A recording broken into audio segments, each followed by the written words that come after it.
Good evening, Mr. Kwa. So today we're going to ask you a few questions. What did you learn when you were in school?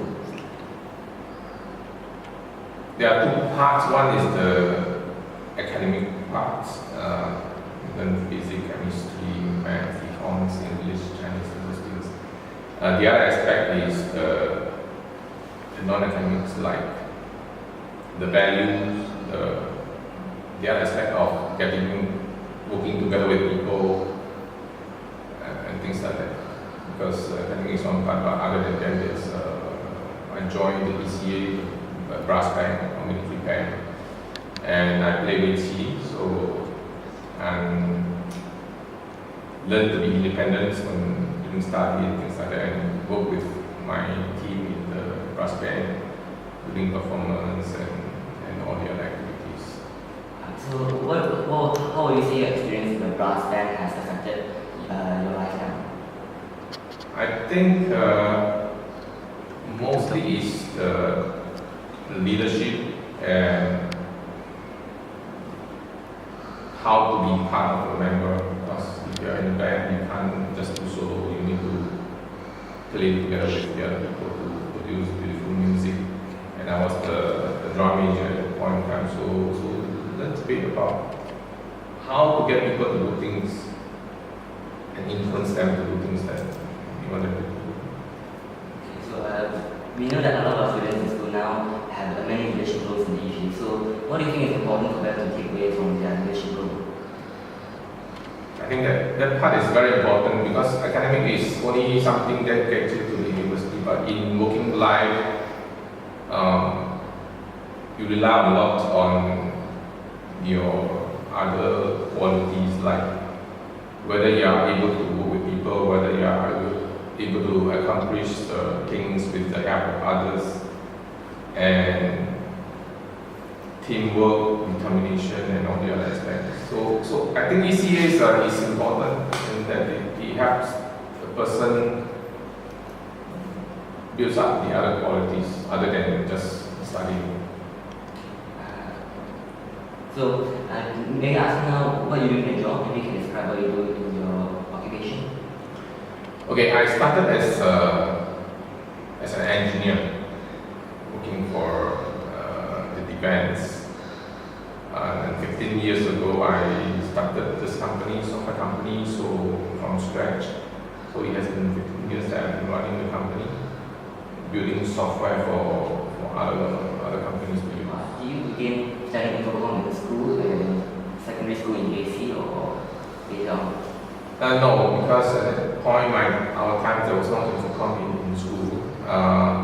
In the university, I studied electronics and electrical engineering, but there were subjects that were related to infocom, so I chose those subjects and I graduated as an electrical engineer. But my first job is about software, and it has been about software since. So I developed software, I learned about all the technical skills, and I learned about software management, and then later on I started my company focusing on software. So at least with those experiences, I'm able to think of ideas that I can leverage on infocom to come up with products that previously was not possible, and then be able to know what is possible, guide the people, manage the people, deal with the customers.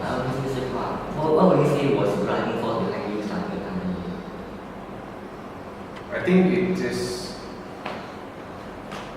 the motivation that you want to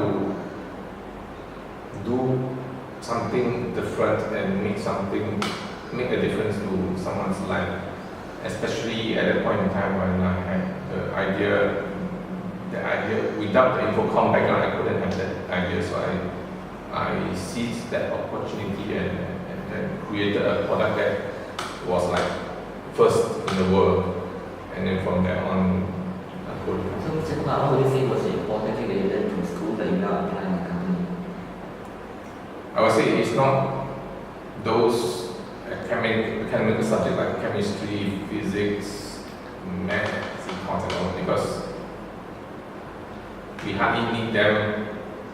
Right? They are probably good enough for me to go into the university and learn the subjects I want. But after that, the only thing relevant is the infocon subjects I took in the U.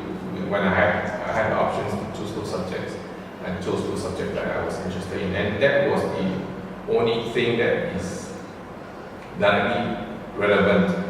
The other aspect will be the logical thinking part. I think the educational system trained us to be able to analyze things, quickly understand a big picture, and then decide. So that is the educational process. The other more important part, I think, is the qualities, the values, like how can you be more determined, perseverance, and the other attributes. If I look back at all my classmates from Hwa Chong now, I would say those who have done well are not those who were the first few in class.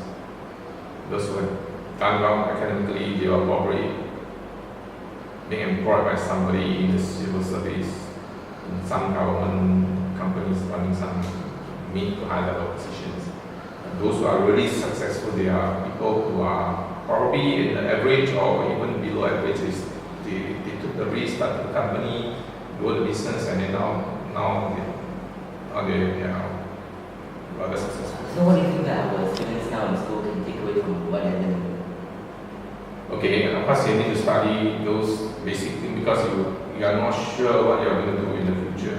Whether you are going to be a scientist, you are going to be a mathematician, or you are going to be an economist. So you keep your options open, you study well in the subject so that you can also go into the university or choose the subjects that you want to study. That is our society, so there's no choice. But the other aspects I would say is the other activities, your ECA, you're dealing with your classmates when you are asked to organize things. And these other aspects that will determine whether you are going to be successful or not, whether you are going to have the ability to solve problems, whether you are going to have the ability to come up with new ideas and push it through and then realize them. And these abilities are sometimes not directly related to your results in your studies. So do you have any message for students in Hwa Chong? I think besides studying well in your subjects, try and take part in all the other activities that the school provides or that are available to you, and make full use of those opportunities, whether you are in leadership positions or you're just a member. Try to be involved rather than be a passive member, and then from there, I'm pretty sure you are going to learn something that you will find 10, 20, 30 years later that will be the key factors to help you succeed. So thank you, Mr. Kwa, for being with you. Would you like to ask to tell us? Thank you.